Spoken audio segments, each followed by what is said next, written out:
Yeah, in Berlin, time goes by very fast. I think the people don't remember the shorter history, and the new generations forget about it very fast.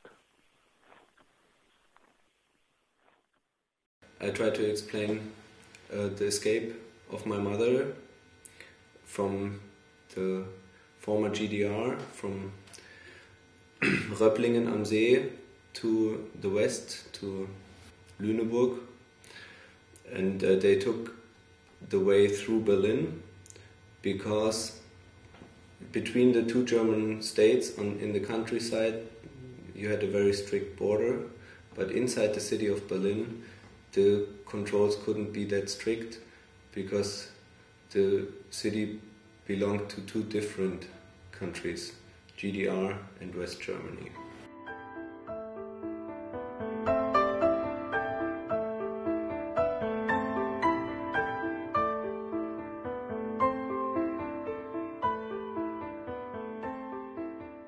All the family went on holiday to visit other grandparents who were living in Lüneburg in the west, and suddenly the grandfather died.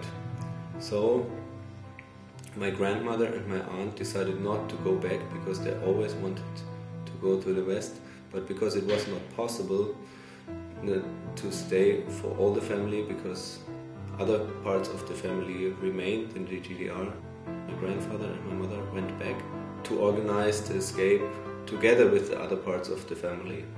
So they were in the former GDR for half a year alone, and the family was divided into two groups.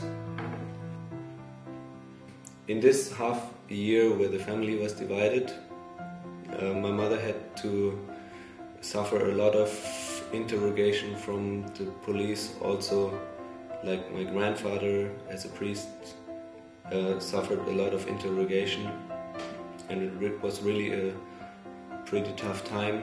So I remember my mother, for example, she was asked by a security policeman, when do your mother come back, or when do you go to the west, or what do you speak at home, what are your political opinions?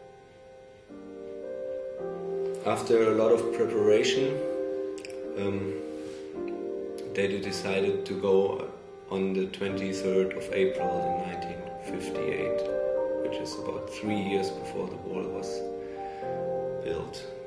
And it happened like this: the day before, the very famous owner of the brewery of Röpplingen where they lived died, and my grandfather as a priest should do the funeral, so nobody accepted that he's gonna go in this night.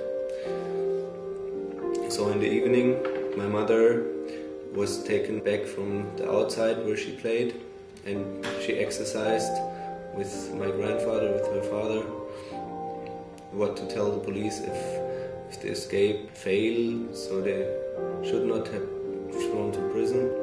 And then in the morning at about 3 o'clock, they went out the village with some flowers and a bag, and walked through to the next village where there was a friend informed waiting with a car, and he drove them to the next train station, and they took the train to Berlin. And inside Berlin there was not really strict controls. The police walked through the train and looked who looks suspicious, and they were controlled. But in this time, when they entered the Friedrichstraße, where a lot of people escaped in this time, the policeman came in, and my mother thought, now I can tell whatever I want, and she told my grandfather, can I tell now whatever I want? And my grandfather, he was like shocked, and he pressed the hand of my mother, and then the policeman went out without anything happened, and then on the next train station they jumped off and took a flight to West Germany. And the other parts of the family went through Berlin another way on the same day, at the same time, and the family was united again. Yeah, that's the escape from 23rd of April 1958, 50 years ago.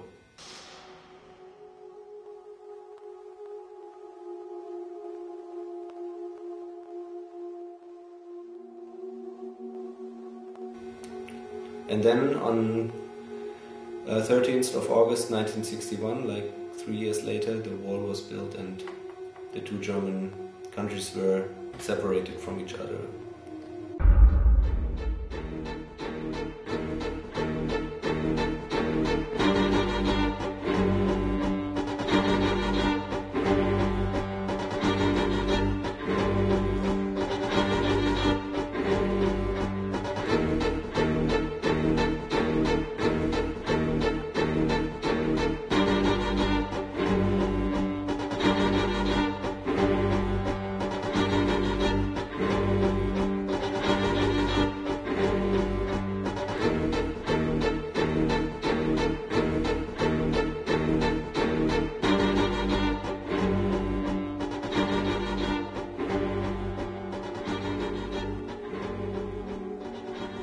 People don't remember the nearer history.